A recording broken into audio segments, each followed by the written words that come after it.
Bom dia, Jânio. Bom dia, Kaline. Bom dia a todos. E então... Jânio, ontem teve uma manifestação muito intensa lá em Brasília, né? Resultou aí com a convocação das Forças Armadas. Ainda há uma solução democrática para essa crise política? Ainda há uma questão que respeite também a Constituição? Tudo que está acontecendo até agora, Kaline, está de acordo com a Constituição. Inclusive a utilização das Forças Armadas. A gente viu em várias situações nesses últimos anos, as Forças Armadas, inclusive, estiveram aqui em Natal, em situações de violência nas ruas.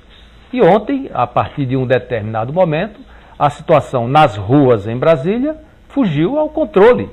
A gente viu o avanço cada vez mais de alguns dos manifestantes, vândalos, né, cometendo atos de violência, queimando ministérios, e a polícia, o aparato policial, naquele momento, estava insuficiente para continuar ou para conter esse avanço, a continuidade dessa violência. Então houve um pedido por parte do presidente da Câmara dos Deputados para que a Força Nacional fosse utilizada, mas quem foi às ruas foram as Forças Armadas.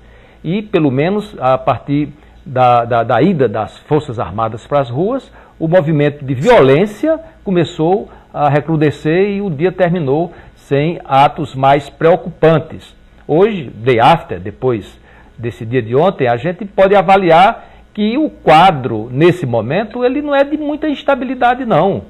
Se nós observarmos vários setores institucionais funcionando, o executivo, excetuando-se a crise envolvendo o presidente Temer, que é uma crise política, a gente sabe que ela existe, os outros setores estão atuando, notadamente o setor econômico.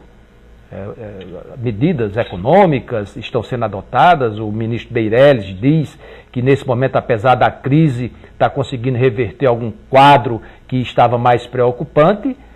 O Congresso teve problemas internos, confrontos às vezes, até cúpulas entre parlamentares, mas a Câmara dos Deputados, por exemplo, a oposição saiu e houve a aprovação de algumas medidas, continuou o trabalho, sem prejuízo para o cumprimento daquela pauta, daquela agenda previamente estabelecida.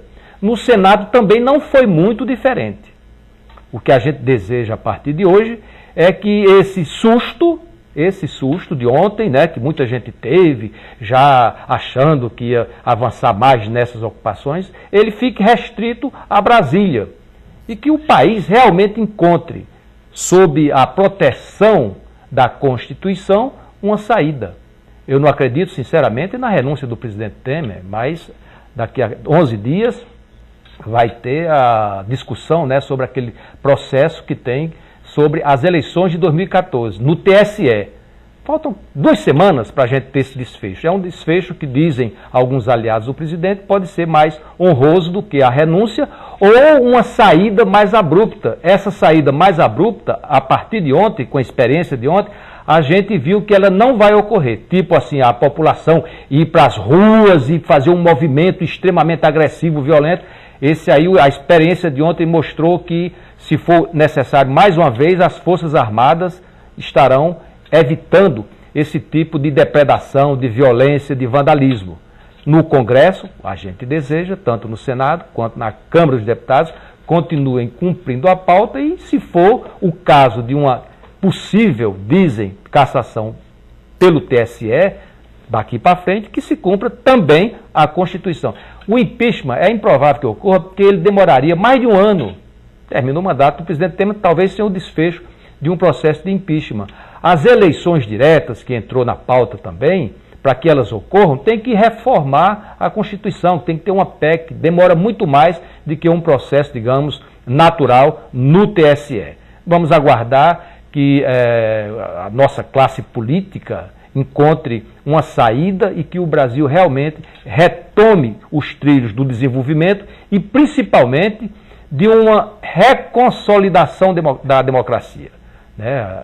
A gente deseja sempre que a democracia seja exercida plenamente, mas ontem foi um dia que, convenhamos, houve a exceção. E essas exceções, elas excepcionalmente podem até ocorrer, mas não como regra.